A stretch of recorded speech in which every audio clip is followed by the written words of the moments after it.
جو کچھ آج تک مولوی نے میں تمہیں خدا بتا رکھا ہے وہ خدا نہیں ہے.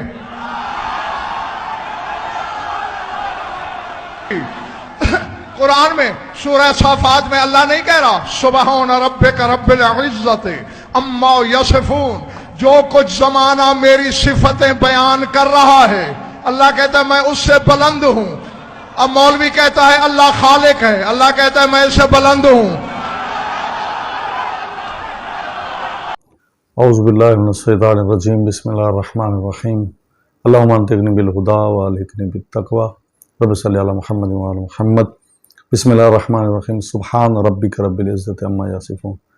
مومنین کرام، آج ایک اہم مسئلے کی طرف آپ کی توجہ مبذول کرانی ہے. میں نے ایک صاحب کی ویڈیو دیکھی ہے تو ایک درد ہے.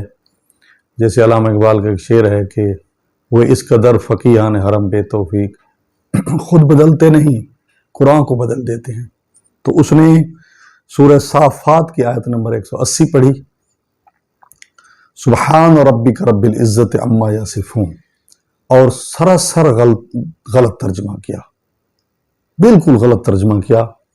اور اس نے ترجمہ یہ کیا کہ یہ لوگ اور آج کے مولوی اور ایسے لوگ جو ہے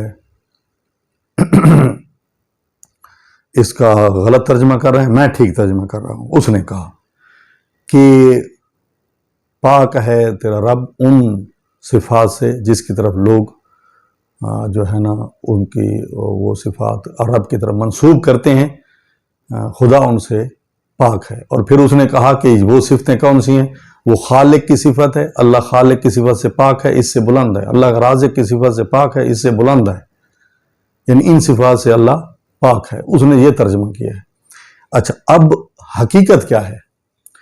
حقیقت یہ ہے کہ اس کا ترجمہ یہ ہے کہ سبحان ربی کا، اللہ تعالیٰ نے اپنے محبوب کو حکم دیا کہ اے میرے حبیب ان لوگوں کو کہہ دے تیرا رب پاک ہے. کون سا رب؟ رب العزت، صاحب عزت ہے تیرا رب، پاک ہے ان صفات سے جن کی طرف یہ لوگ نسبت دیتے ہیں. وہ صفات کون سی ہیں؟ اس کے لیے آپ سورہ صافات کی 149 آیت سے لے کر 180 آپ پڑھیں تو اس میں یہ کہنے والے لوگ جو ہے مشرکین ہیں. مشرکین کہتے تھے کہ یہ ملائکہ اللہ کی بیٹیاں ہیں، اللہ ان کا والد ہے. یہ جنات بھی اللہ کے بیٹے ہیں، اللہ ان کا والد ہے. ایسی ایسی تہمتیں لگاتے تھے. تو اس کے نتیجے میں اللہ تعالیٰ نے فرمایا اے رسول تو کہہ دے کہ تیرا رب عزت والا ہے.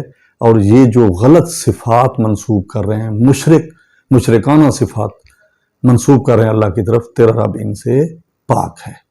اب حقیقت یہ ہے، اور وہ خالق کی جو ہے نا عظمت کم کرنے کے لیے کہ اللہ خالق بھی نہیں ہے، یہ تو سلیمان کا کام ہے، یہ تو مولا علی کا کام ہے، اللہ تو اس سے بلند ہے.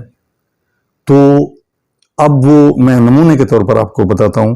سورہ انعام کی آیت نمبر 102، سورہ انعام کی آیت نمبر 102 میں اللہ تعالیٰ، یہ آپ دیکھ لیں کیمرے میں بھی آپ کو نظر آ جائے گی کہ سورہ انعام کی آیت نمبر 102 ہے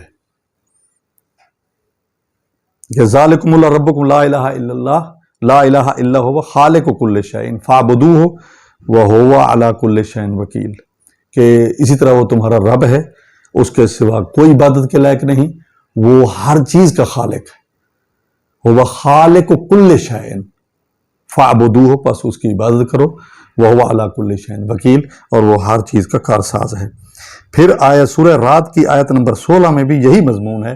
فرمایا قل اللہ خالق کل شیء وہو الواحد القہار، کہہ دے میرا حبیب وہ ہر چیز کا خالق ہے اور وہ واحد قہار ذات ہے. پھر اسی طرح آیت نمبر زمر کی آیت نمبر 62 میں اللہ خالق کل شیء، اللہ ہر چیز کا خالق ہے.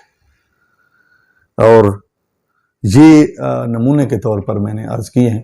اب دیکھیں مومنین، آپ تو جو ہے اس کو بلاتے ہیں، 60-70 لاکھ کی اپنی گاڑی بھی قوم نے اس کو دی ہے مل کر، اور اس کو نیاز بھی دیتے ہیں، اس کو پروٹوکول بھی دیتے ہیں، اس کو عظمت بھی دیتے ہیں، اس کو شان بھی دیتے ہیں، اور اس کو بلاتے ہیں کہ ہمیں ذکر حسین سنائے، ہمیں ذکر آل محمد سنائے، قرآن سنائے، اہل بیت کا فرمان سنائے، ان کی شان سنائے اور ارمان سنائے۔ لیکن وہ آپ کو جو ہے نا مشرکانہ عقائد دے جاتا ہے قرآن کے خلاف، قرآن کا غلط ترجمہ کر کے۔ تو یہ آپ کی ذمہ داری ہے کہ آپ جو ہے کتنے مشکل سے پیسے جمع کرتے ہیں، بچوں کو نہیں دیتے، بیوی کو نہیں دیتے، والدین کو نہیں دیتے، تھوڑے تھوڑے مزدوری میں سے جمع کر کے ذکر حسین کرواتے ہیں۔ تو آپ خدا را ایسے لوگوں کو بلائیں جو قرآن اور حدیث کے دائرے کے اندر بات کریں، جو معصومین کے فرمان اور اللہ کے کلام کے مطابق بات کریں، ان کی عزت کریں، ان کو نیاز دیں، ان کو پروٹوکول دیں، ان کو عظمت دیں تاکہ وہ زیادہ سے زیادہ بیان کریں۔ یہ تو نہیں ہے کہ آپ ذکر حسین کے لیے بلاتے ہیں اور آپ کو، آپ کے بچوں کو وہ مشرک بنا کر چلے جاتے ہیں اور قرآن کا غلط ترجمہ، غلط مفہوم بیان کرتے ہیں۔ تو خدا را یہ ایک درد تھا جو میں نے آپ کے سامنے بیان کر دیا ہے۔ تو آپ شفقت کریں، آپ مہربانی کریں کہ ہر اس بندے کو مجلس پر بلائیں، ہر اس مجلس کو پروگرام پر بلائیں، محفل میں بلائیں جو ذکر حسین صحیح پڑھے، جو قرآن اور حدیث کے مطابق پڑھے، جو قرآن اور حدیث کا صحیح مفہوم آپ پر بیان کرے، تاکہ آپ کی دنیا بھی بن جائے اور آخرت بھی بن جائے۔ یہ نہ ہو کہ آپ ائمہ معصومین کے سامنے شرمندہ ہوں اور آپ کو وہ، آپ عجیب ہے کہ آپ پیسے بھی دیتے ہیں اور آپ کو وہ مشرک بھی بناتے ہیں۔